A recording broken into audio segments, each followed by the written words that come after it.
Thank you for staying with us on the program this morning.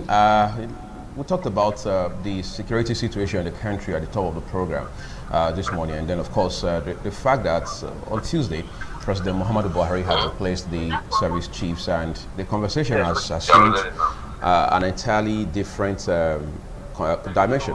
And we want to look at all of that. Basically, I'm joined by two gentlemen. One is live with me in the studio. The other is joining us via Zoom live as well on the program this morning. Bishop Austin Igbasa, thank you for coming on the program. Thank you for having me. We appreciate it. We appreciate it.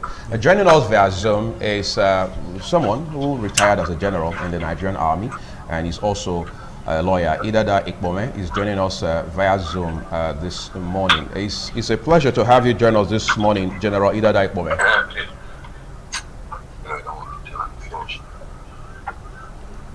General Idada Ikpome, can you hear me?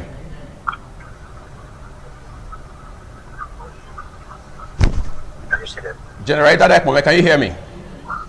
Oh yes, I can hear you. Yeah, great. It's a pleasure to have you join us this morning on the program. We do appreciate it. My joy to be here too. Oh, great. I want to begin with you for obvious reasons, but just for the purpose of clarity, I'm beginning with you because, I mean, you come with substantial experience from defense, from military intelligence. I mean, the whole army thing altogether. And by the side, you are a lawyer. I mean, insurgency has been here for years, and of course now we're hearing about banditry and kidnapping. In very recent times, the clamor had been for the president to sack the outgone service chiefs. That gave the impression that sacking the service chiefs was going to be the magic wand. What's your position on this development? Very sorry to say, I have not gotten your question. Oh, okay, I'm going to take that again, but first I need to be sure you can hear me very well.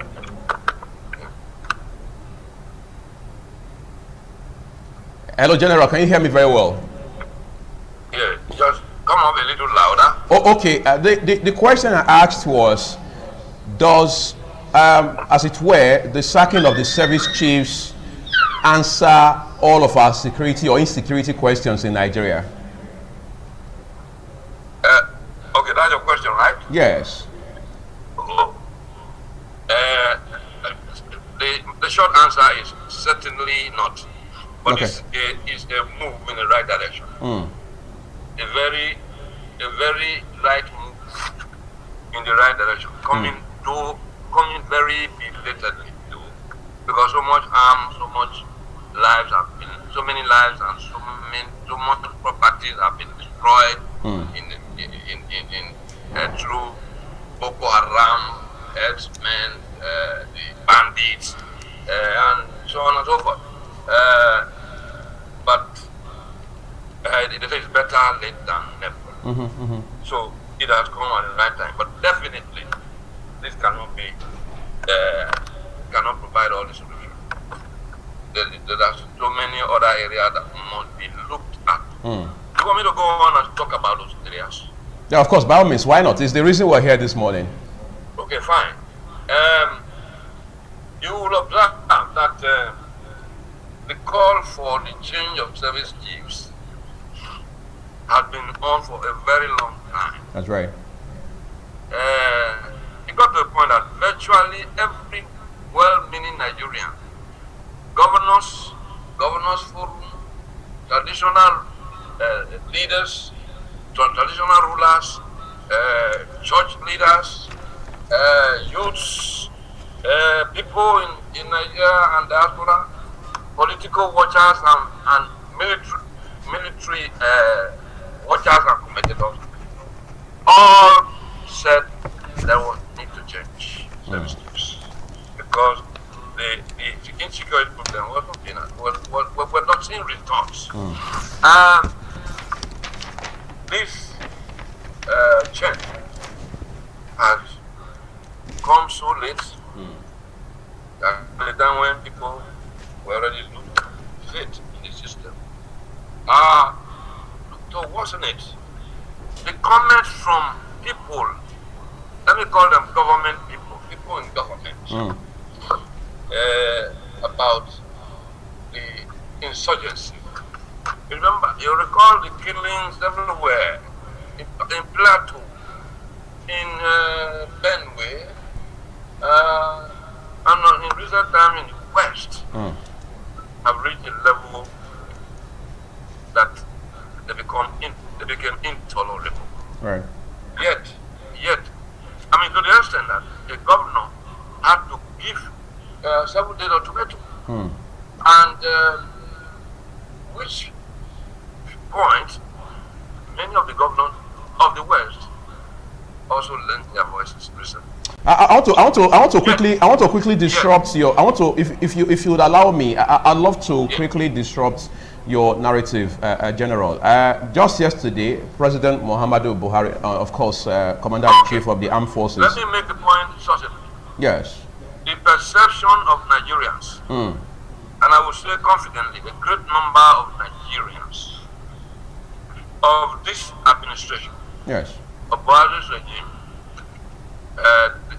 it is quite poor. The poor, particularly in this area of the fight against insurgency. Not a few Nigerians. That means many. I'm going to push you a bit further on the issue of perception and, of course, assessments of the government's counter-insurgency fight. But first, the president met with the new service chiefs yesterday. Of course, we are told by law they are supposed to be in acting capacity right now. Of course, that's an issue we want to also look at in the course of this conversation. But first of all, as I said a while ago, the president had met with them yesterday, and he told them, look, we are in an emergency situation. Isn't that long overdue to say? Long overdue. Long overdue. And that's why I was making reference to comment from the presidency. Before now, all of which made Nigerians believe that the administration was not serious. Comments and actions. But the president has said it, and as I said before, it is better late than never. That's right. We still have the problem looming large. So how do we move forward now? I think that's the issue. First, even change of the service chiefs alone is not enough.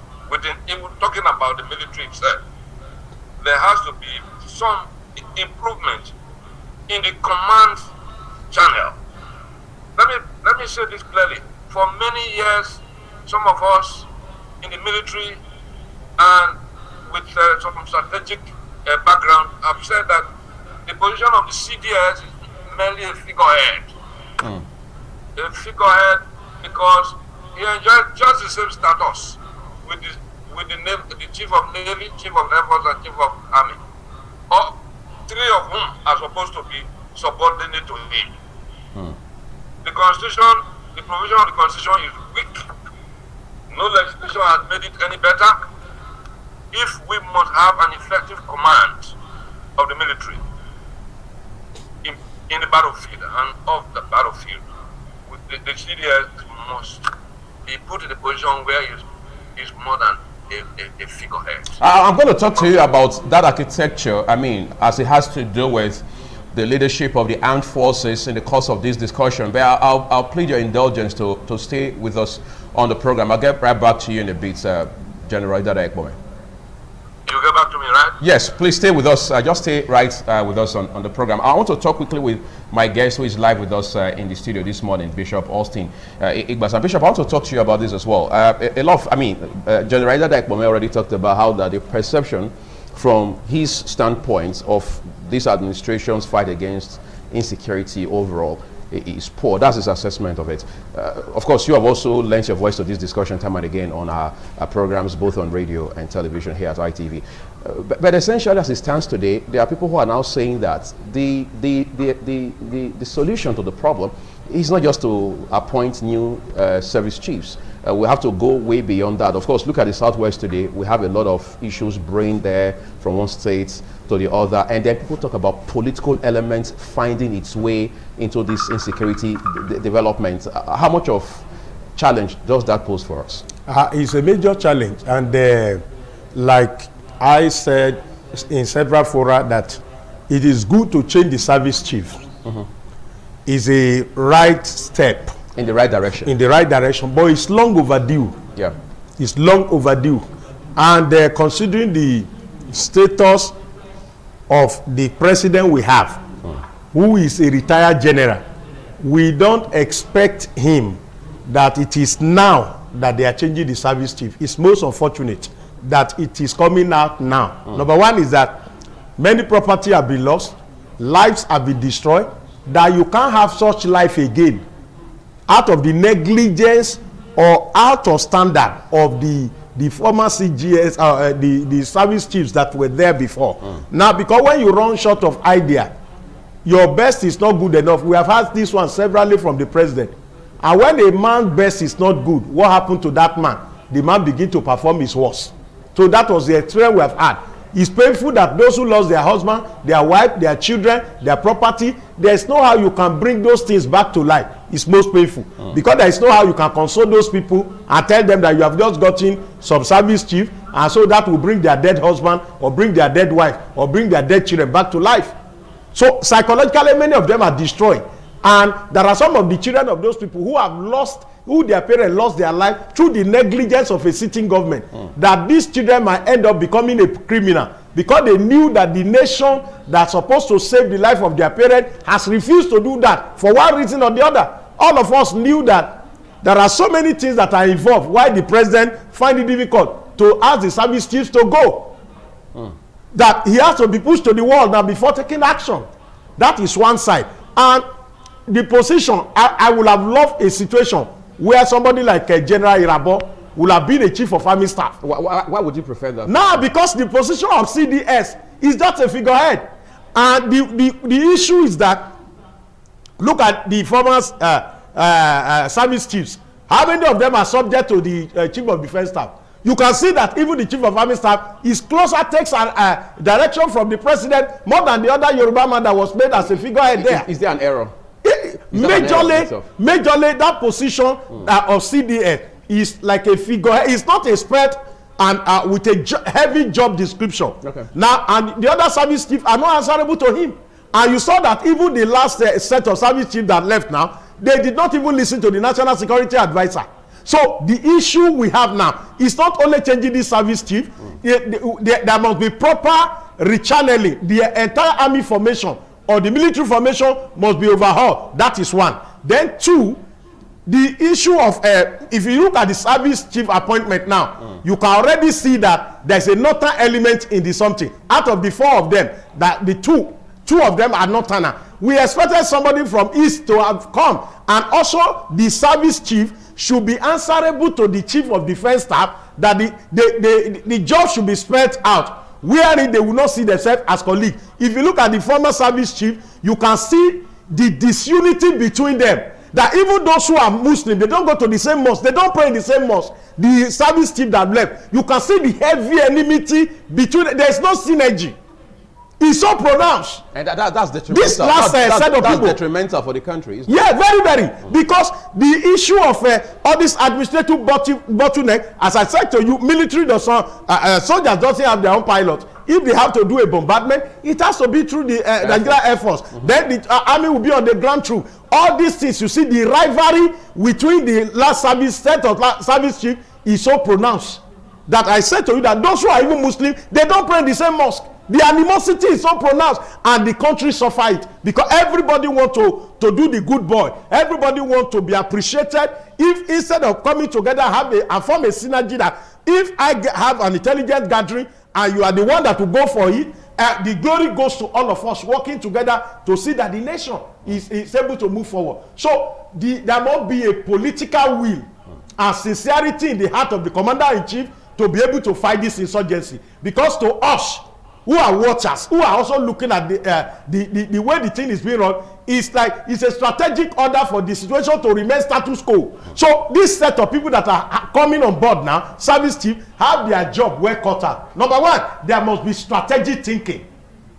All the guys that are appointed now, all of them are war veteran. They have had their experience on the war front. They've been there for some time, and they have some tremendous record. So there is need for synergy between this service chief and also the chief of defense staff. Like I said to you, I would have been happier if somebody like General Irabo, who is a seasoned general, is a chief of army staff, because that position of CDS is just what we call digere position. You are just standing there saying, I have no power of my own. You are just standing there. Yeah. So nobody is answerable to you. You can see the way the National Security Advisor have to cry out that none of the service chief is taking instruction from him. That they do even in a situation where you have service chief that does not take instruction from National Security Advisor or does not listen to some information from National Security Advisor. After all, the man is a seasoned general also. Moguno is a seasoned officer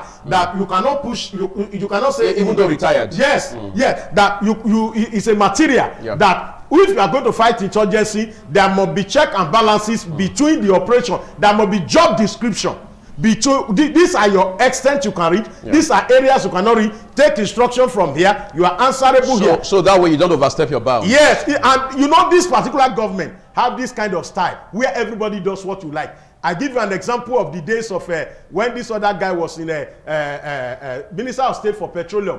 You know, when late Baru was alive, and the man give instruction. The man said, "You are not my boss." That there is the act that established NNPC does not recognize Minister of State. But that's the fact. But that's the fact. What I'm saying is that in a situation, if the Commander-in-Chief want to commit his power as serving Minister of Petroleum, it must be spelled out. A situation where a man begin to issue contract, give oil well, and does not without recourse to the minister. Even when the minister write memo, what was the action of the president?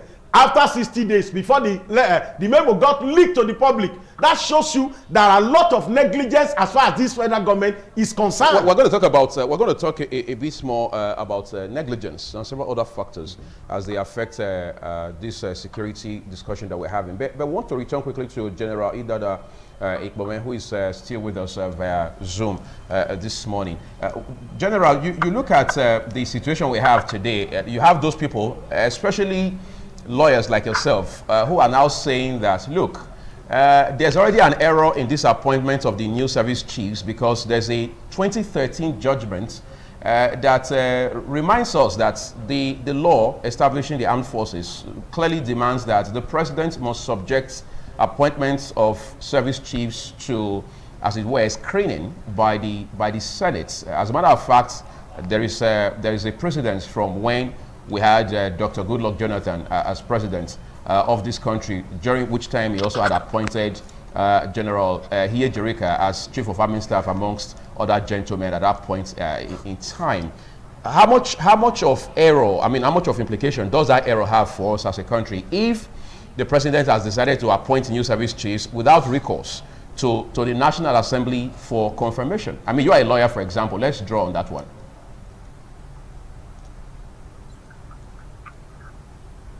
Hello, General, can you hear me? Yes, I'm struggling to hear you. Okay, if you can hear me now, I'll go. You're putting a question to me, so please put it clearly, so because I'm not really hearing. Let me get back to the question for clarity purpose. I'm saying that there's a judgment from 2013 from the Federal High Court in Abuja that already had established, that was a little over 7 years ago, that the appointment of service chiefs, according to the law or based on the law, must be subjected to confirmation by the National Assembly. In other words, the president can nominate service chiefs and then forward their names to the National Assembly for confirmation as required by law. But that has not been the case with these appointments. Is it too early to start doing an assessment? It's just 3 days since they were appointed. You have raised a very pertinent question. And I can tell you that I was at the center of all that argument. Right.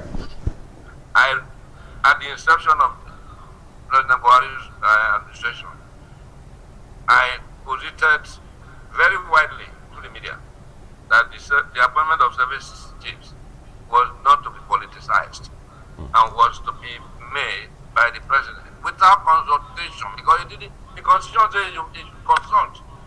But be that as it may, after all the publicity that my paper got, the president forwarded the names of the service chiefs to the National Assembly for approval, following an Abuja court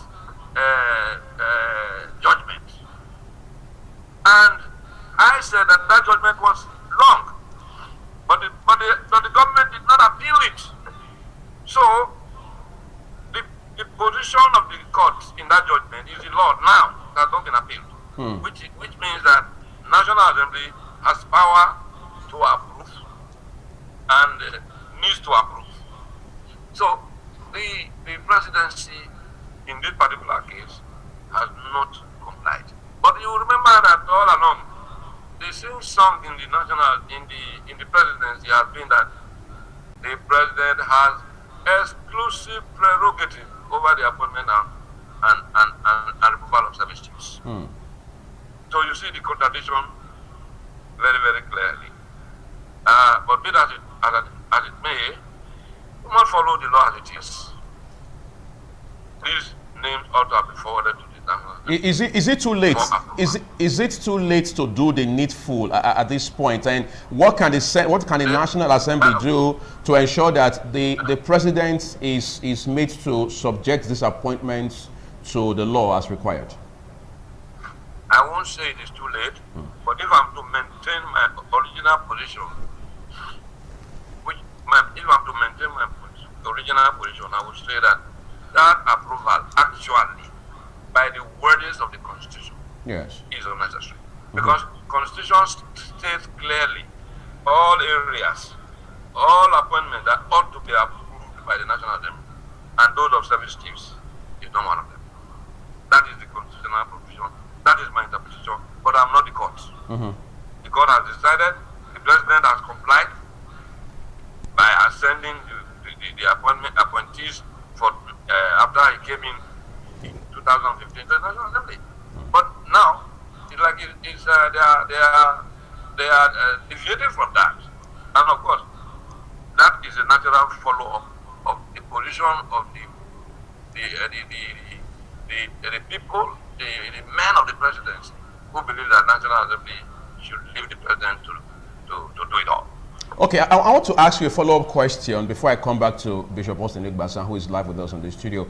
Of course, there had been so much of clamor, very vehement clamor for the outgone service chiefs to be sacked. So, quote and unquote, fresh ideas can be injected into the, as it were, the security formation or architecture in this country. Of course, as it stands today, it's been 3 days into office of the new service chiefs.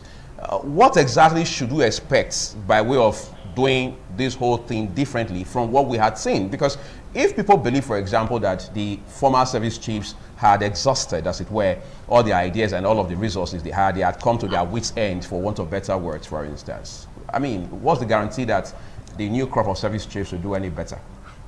Yeah.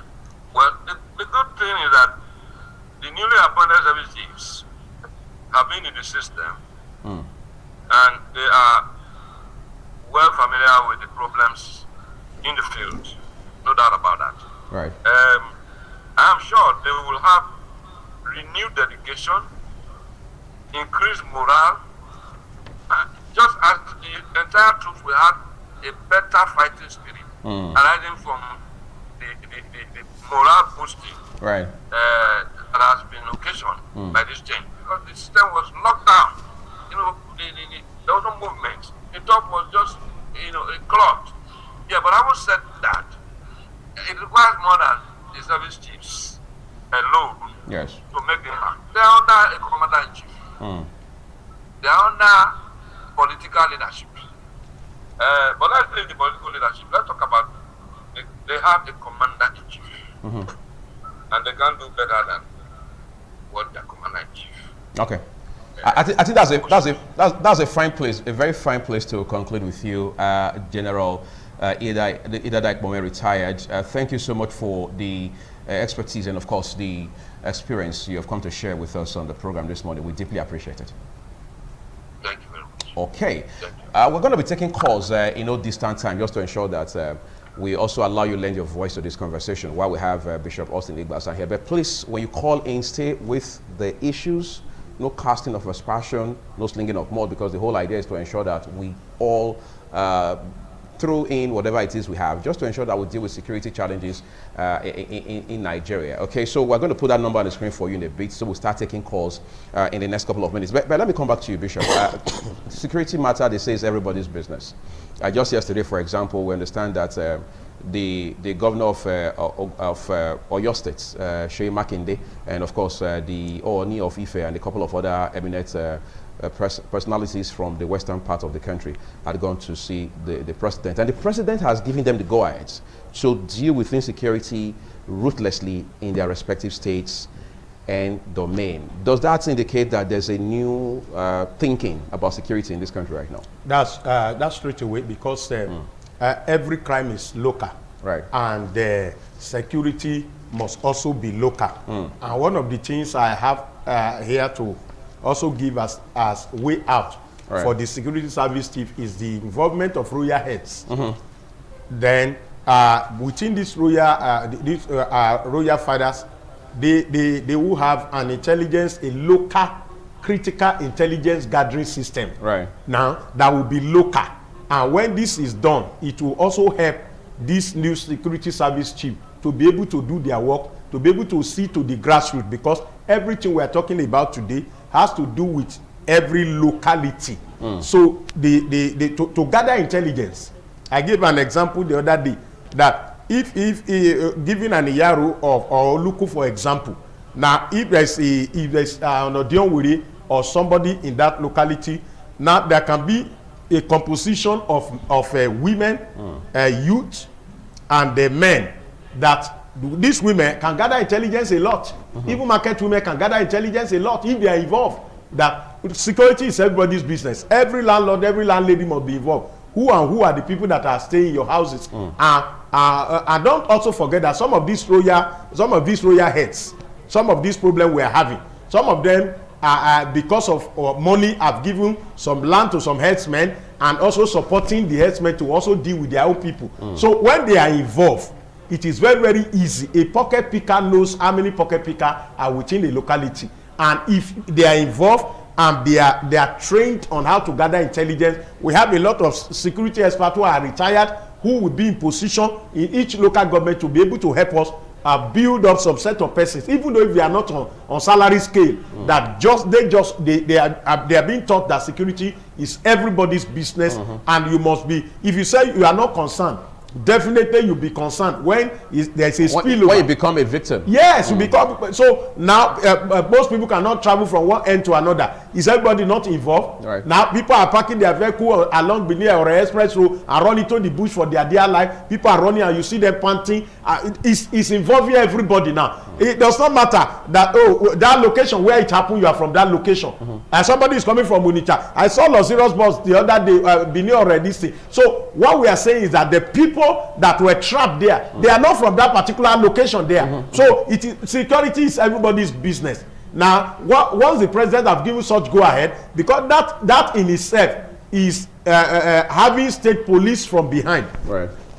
So we know it takes us constitutional review and all the rest to be able to have state police, but there are things we can do on our own with local leaders, with the youth, with the community development people that are really on the grassroots, that will bring them together, and they are trained on how to do this. Everybody in every location know who is a bad boy, who is a bad girl within a location. So it will be easier for them to be able to go down to that route, use the youth, use the women, use the traditional ruler, and by the time we come together, have a composition of this being supervised by security experts, wherein we can be able to lay hand. There are people, the local hunter on their own now know how many people are hunter within the location. If a strange person come and start community crime there, they have power to be able to track the person and know how to catch the person within the forest, within the bush part, because that is their terrain. So you cannot, there are a lot of places now that cannot be accessed by police.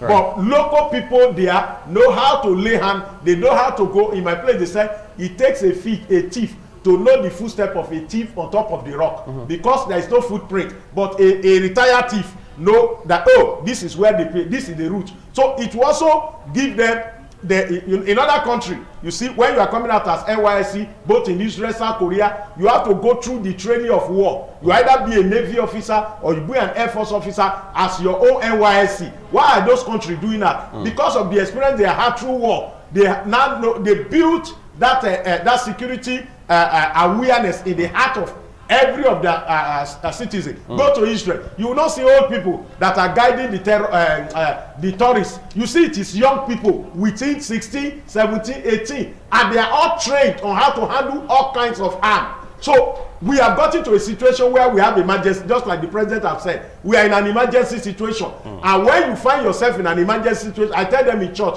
I said, if you see snake inside your bedroom, you will not need to call the phone number of pastor to kill the snake. You, or whatever is available, either you have a cutlass or you don't have. If it is even bottle, you have to trace the snake and kill the snake there, because you are in a terrible situation. Right. You don't need to start waiting to do video call with snake on how to kill snake. So the idea of how to kill and when to kill will come up at that moment. So apparently you don't need to use a YouTube channel to get a video tutorial, for example. Because you can be signed by the serpent. Very, very interesting. We're going to talk a bit more with Bishop Austin Igbasan this morning, but we want you to lend your voice, weigh in on the conversation this morning. That number will be on your screen in a bit. Several elements as far as this issue of insecurity is concerned. But please, while you're calling, be sure you turn down the audio on your television sets. And secondly, and very importantly too, be sure that you're not casting aspersion. We're staying with the issue. It's about security.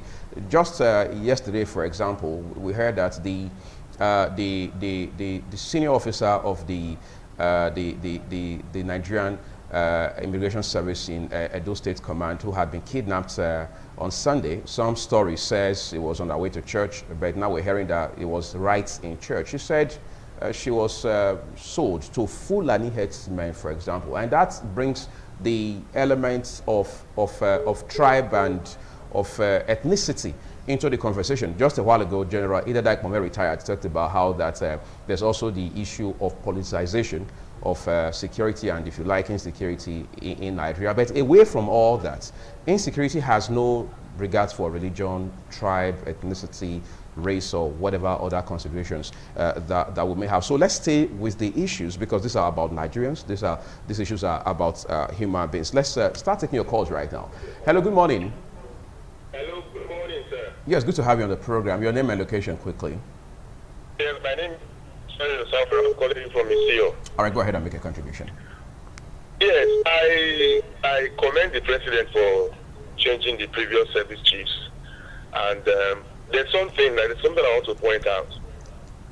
I know that their year of service, their years in service is supposed to be 35 years. You know, whether they are 60 years of age or they put in 35 years of service, then they are made to retire. That's the normal practice. I don't know if it has been changed recently.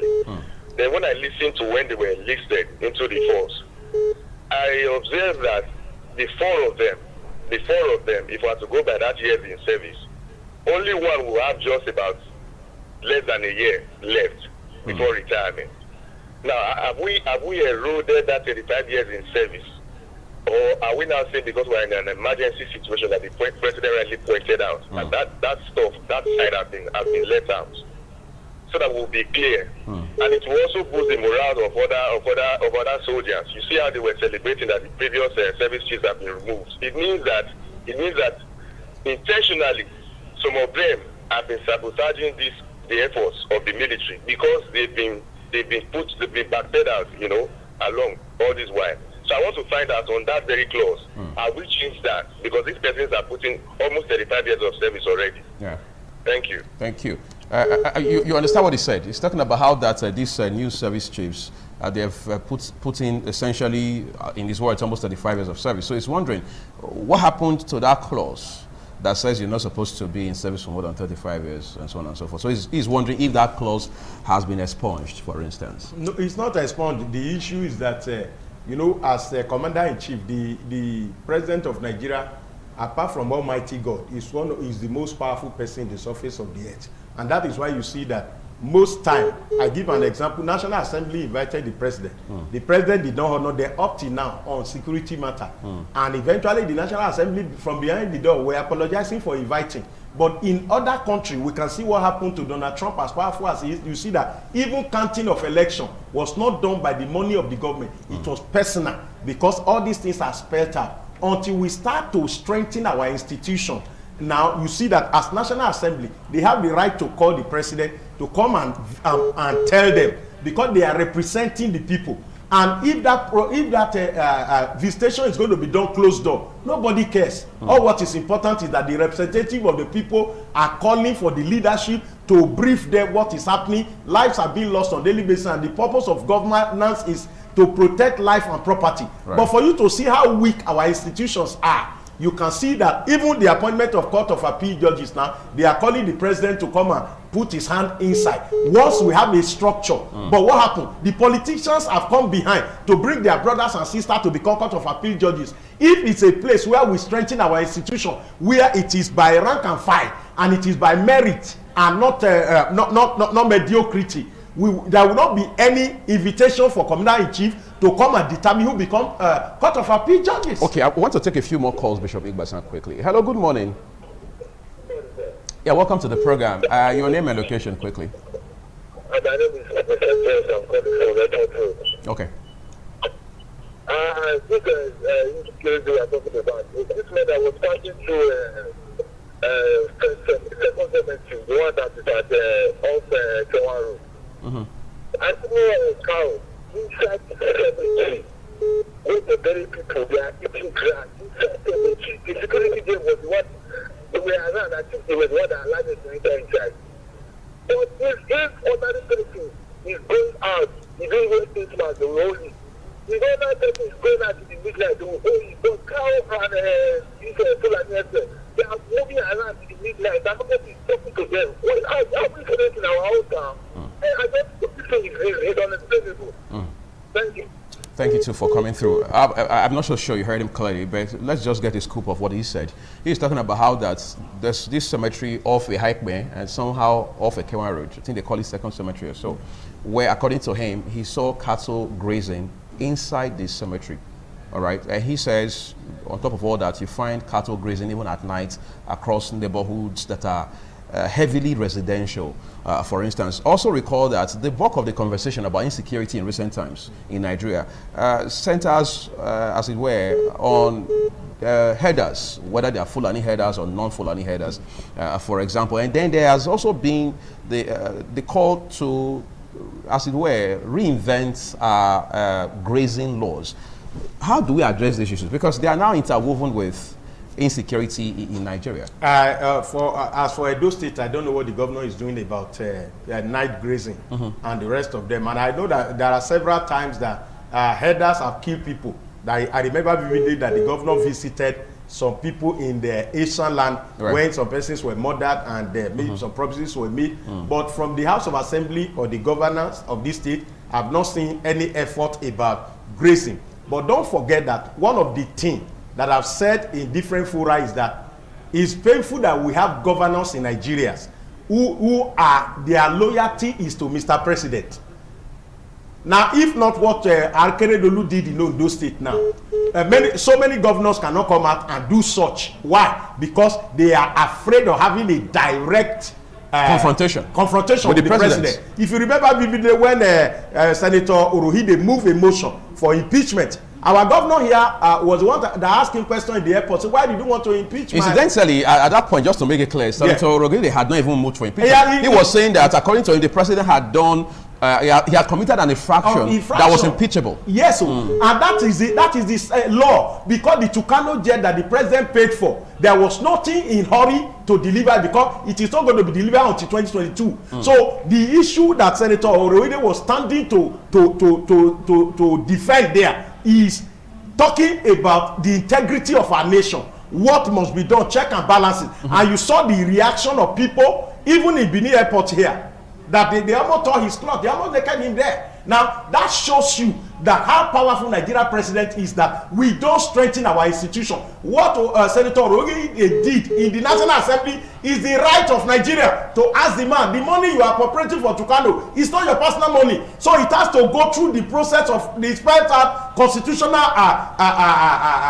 placement, that you cannot just send such amount of money and say you are in a hurry to fight insecurity when the particular Tucano will not be delivered in the next 3 years. You have to follow due process, call the National Assembly, get their input, get their approval. But what happened? That shows you that most of our governors in Nigeria today, their loyalty is to president personally, not to Nigeria constitution. I'm going to, and with what happened in Ondo and happened in Oyo State, I think other governors by now supposed to be looking at how do we stop this thing. In Abuja, Federal Capital Territory, you see cow on the street of Abuja, and you dare not, as a road safety or anybody, touch the header on the broad daylight, even in the night. Now, we will not wait for Abuja. All governors must look inward and know how to protect their people within the ambit of the law and constitution that is made available. That is what the governor of Ondo State did is commendable, because number one, he's an APC governor. Yet, he knew that the life of his people are at risk. And he said it, he said, I am not a governor to commission projects. I am here to also protect life and property. What is the essence of project when people are being wasted? What is the essence of project? These are the same people. Is it dead people that are going to use the road you want to tie? Or is it dead people that are going to drink the water or borehole you are setting up? When you are, people like us stood against Ruga. If we have not stood against Ruga, by now, I think Fulani will have been in every community and have their traditional ruler taking over the lives of people. Hello, good morning. Hello, good morning. Hello, good morning. Yes, welcome to the program. Tell me your name and location, please. My name is Ms. Jennifer. I just wanted to call to commend you on your good works. Thank you. Yeah. All right. You enjoy your day then. You know, you already mentioned Akere Dolu now while you were just establishing your trajectory. But I want to talk to you about other governors across the country. Personally, I'm bored talking about security votes, for example. Yeah. But then again, there are more salient elements we must not overemphasize as we have a conversation as critical as this one. Hello, good morning. Hello, good morning. Yeah, welcome to the program. Yeah, this is Kelly calling from Benin. Okay, Kelly, go ahead. Please, I just want to ask and confirm, was it that the service chiefs was sacked or they resigned? Please, let's get clarification on that, please. Yeah, report says they resigned and the president immediately accepted their resignation, commended them for all the job they have, all the work they had done, and then almost immediately appointed new service chiefs. Is that clear enough? So the inscription on the screen there, sack. Is it sack or resigned? Yeah, the report we got originally was that they resigned and they were replaced almost immediately. It's all right. All right. It's okay. I think it's good we get that clarification so that we can properly situate the perspectives. Hello, good morning. Hello, good morning. Yes, welcome to the program. I can hear you all right. Okay. I'm sure you can't hear me, but let's take a few more calls instead. Yes, please, would you be kind enough to turn down the audio on your television set? Hello, good morning. Yes, good morning. Welcome to TMI. Hello, good morning. I can hear you all right. Okay, I'm sure he also couldn't hear me. Hopefully this one goes through now. Hello, good morning. Hello, good morning. Yes, welcome to This Morning on ITV. Bishop. Thank you, sir. I'm Mr. Albo calling from Mumbai. It's a pleasure. All these Fulani husband insecurity we are talking about, why can't we invite external country to assist us? Are we ashamed to invite maybe the America or Britain to come and assist us? I'm aware of peacekeeping force that happen with various countries like Sudan, very many. Why can't we also invite these people to our country to assist us? The people will change the system. So let's invite external world to assist us. This is my thought. Okay, thank you. Quite apt thought, really. I mean, people have been asking that questions. I mean, that's the question as well. I mean, just recently, even the presidency has begun to now toe the path of saying, look, I mean, let's deal with it. we need help from outside. But, Better late than never, right? My view is that there are this fighting of this insurgency. We have to go.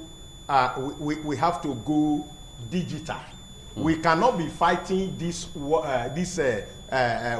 with Old Testament. The people you see Boko Haram put landmine. What stopped us from having anti-landmine mercenaries and all the rest of them? Now, and also, what happened to drone? Now, there was a time in this country that insecurity were shouting and all governors were running to Abuja to get an approval for drone. But if you look at it now, no governor is talking about drone again. Now, if we cannot fight this war with all this Old Testament style, we have to use digital. We must have our drone. Each state must be, all the bottleneck from federal ministry must be removed, and let the drone be signed for each state. Let satellite be on each state before we start asking for people to come and help us. There are things that many of the soldiers are being wasted today because we are not using technology to fight this battle. That we just send soldiers to go somewhere and they are being ambushed and killed. If we are fighting this war through drone and satellite, our soldiers will know what is happening exactly, the point where it is happening, and if fighter jet is being deployed to go, that one will be going for a target, not our fighter jet blowing and throwing bomb up and down when people have already run away from there. All this advert publicity that we are doing, oh, army is going to bombard so place tomorrow. Why are you doing the announcement? Is it a Nollywood something? Now, when you give an information to your adversary, you have allowed them to run out of their base, so that when you are throwing bomb, you are throwing it on an empty enclave, and you will not get the result because the bomb we are throwing, we bought them. Even the fuel to fuel a jet to go and do bombardment, it's not a joke. It's enough to pay a salary of a state in a month. What a jet will use to fly around and throw those weapons. So I think we are not. There are merchandise of this war who want this war to continue because they are benefiting from this war. I want to push on a very salient issue here before we take a couple of more calls now. People are saying, I mean, I've spoken with people time and again about insecurity, and they say we have neglected almost altogether foundational problems. They talk about, for instance, how that there's an average city capital in Nigeria today that you can say is wired with CCTV facility. For example, I mean, you drive all the way from Oluku, where we are stationed and transmitting from, down the New Lagos Road to Selu, all the way to Sapele Road, end of this stretch of road, for instance, at night. There's no street lights. I mean, you drive all the way through Akpakpava, down to Ring Road, from Ring Road, down to Bini Agbo Road, at the very end, all the way through the Bini Depot, for instance. There's no street light. Let's not even talk about CCTV, for example. This same reality is replicated across city capitals in Nigeria. Of course, every state has a governor, duly elected governor, for example. And those issues we shouldn't play ostrich over. It is very, very important. That's why you keep on asking yourself, the security vote is like a court money. Because one, you are not audited. Nobody call you for question. What you collect is collect in secrecy. Even those who are giving you the security vote, they don't print it out. In the days of Engineer Baseki, when he was DMD of NNPC, and we are having crisis, the man came with an idea of a mega station. He came with an idea of rolling the number of liters on a daily basis. On daily basis, that nobody can go and divert the fuel because you have them being rolled. Total so place, you have 33,000 liters. So it is spread out. The government itself is done in secrecy, and most governors are not sincere with the security mode. That's why you see that when somebody asks them about a question about security mode, nobody is thinking. This government must put on a thinking cap. We want to, in the days of Yaradua started CCTV. What happened? After Yaradua's government and Jonathan, it was all thrown off. Because do you know that some governors even cause problem in their domain so that their security vote can go up. Now, how do you expect this kind of governor to be able to do what is right? Because these are little, it will even create job employment for people, job opportunity for people. If we have CCTV camera now, our boys will be the one to design it. We have graduates that are coming out of school every year and they don't have anything to do. If they are involved, we are talking about meter now. All those things are things that will create employment for the local people who are even into crime now. If they see the seriousness, we are talking of light is not there, we are talking of CCTV is not there, yet a governor is collecting money every month, and yet you cannot stand in the opposite the governor and tell him that how much have you used for your security vote. They are not accountable to anybody. And I think that there is need for us to start to ask questions, because crime is local. You cannot ask Abuja to be fighting crime in your domain for you. As we are talking now with what has happened in Ondo State, I expected other governors to set up a committee and also bring some persons into the government who will be involved, both youth, that will be like a committee to monitor night grazing. Let that one be another area.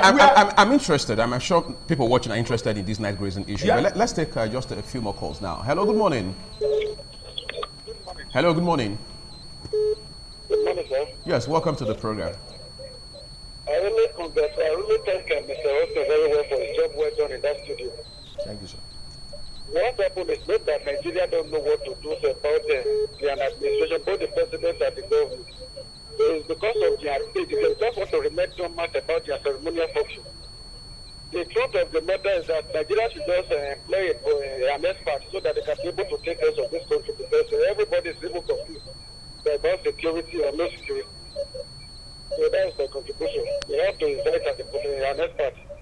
Okay, of course, a lot of persons have said we need help with all of these issues. We have to bring in expert hands to look at critical areas as far as insecurity is concerned in Nigeria. Hello, good morning. Hello, good morning. Yes, welcome to the program. Good job, and that Bishop, but I want to really appreciate his contribution every time on your station. I think these are the few Nigerians who have to say the truth. And I just pray that more of this type will emanate, and then the truth in the darkness that they try to cover by the government of this country, they will be coming out. These are the people saying the truth on this side. But it is painful that nothing is being done, even after the truth is being said. Every time on this your station we listen and listen and listen, out of 1,000 listening, we will not have one done. This is the problem of the country. Thank you. That's my contribution. Okay, but that doesn't stop us from continuing to talk about these issues, because for the fact that we are alive and are confronted by these challenges, we have to keep lending our voices, obviously. Hello, good morning. Hello, good morning. Welcome to the program. Okay, I'm sure you can hear me. Okay. Hello, good morning. Yes, good morning. Yes, welcome to TMI. Yes, I just want to commend your effort and Bishop Pastor. The man is trying too much. If we have people like that in Nigeria, all over the state, I don't think Nigeria will be like that. Thank The you. important thing here is Nigeria, we don't want to tell ourselves the truth. Not that we start telling ourselves the truth. That is where we will know where to decide to take to move forward. That's my contribution. All right, thank you for your contribution. That's all we're taking as far as calls are concerned this morning. But just to let you know that this issue is one about which we are going to continue to interact. Of course, as it were, continue to engage the core elements in the conversation. So as we wrap it up, Bishop, motivation is important for particularly the men on the field who practically put their lives on the line for the rest of us to sleep with, at least, somebody said, want to have eyes closed. At least we can get sleep at all while they are awake all night trying to fight and defend the integrity of this country.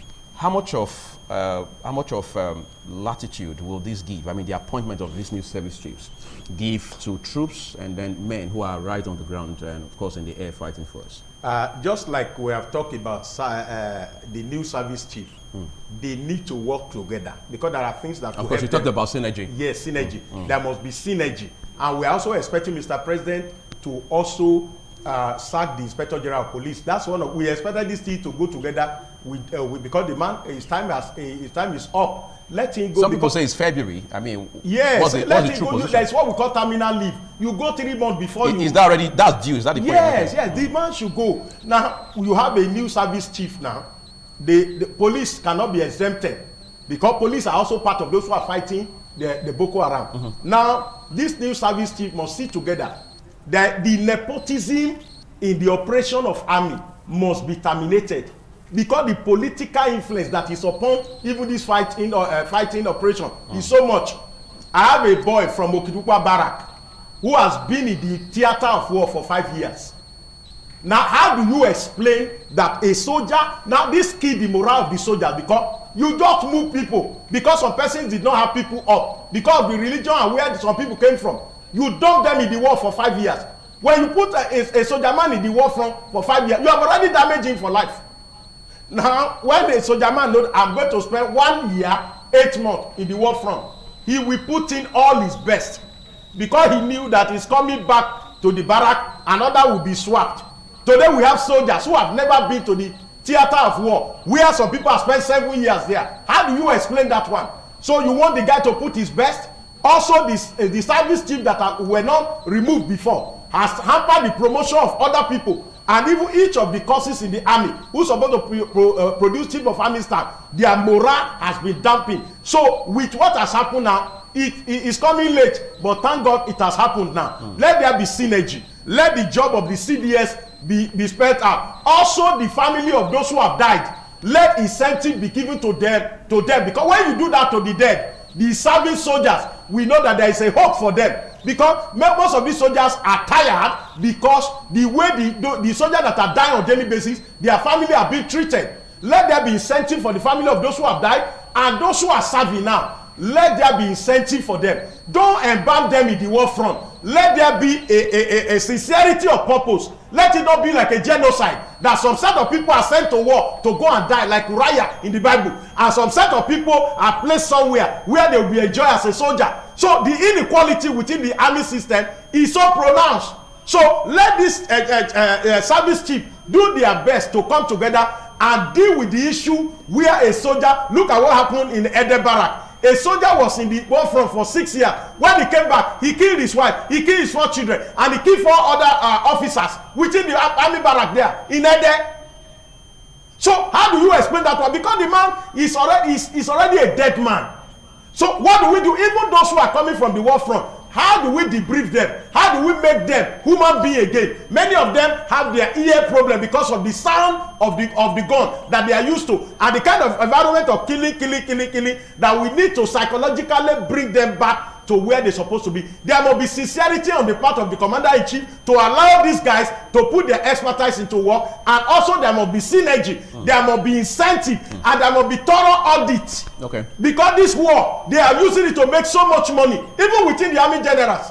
Who supplied the palm oil that they are eating in Sambisa forest? Who supplied the bees? Who supplied the yam? Who supplied the indomie? Is it God? Okay. So these are merchandise. These guys, they don't want the war to end. And let me tell you, it doesn't go to the hand of ordinary people. So those who get blessed from this war want it to continue like that. We're blessed in inverted commas, I'm sure. Yes. Okay. Thank you so much, Bishop Osinigba. So as always, we appreciate your contribution to this discussion. Thank you, sir. Okay, but whatever happens, ultimately, Nigerians want to ensure that we continue to see mileage being recorded against insecurity in this country, particularly on the parts of the armed forces. Of course, the Commander-in-Chief of the armed forces is the one expected to provide that leadership going forward. We're taking a break now. We're back shortly to wrap it up on the program. Stay with me.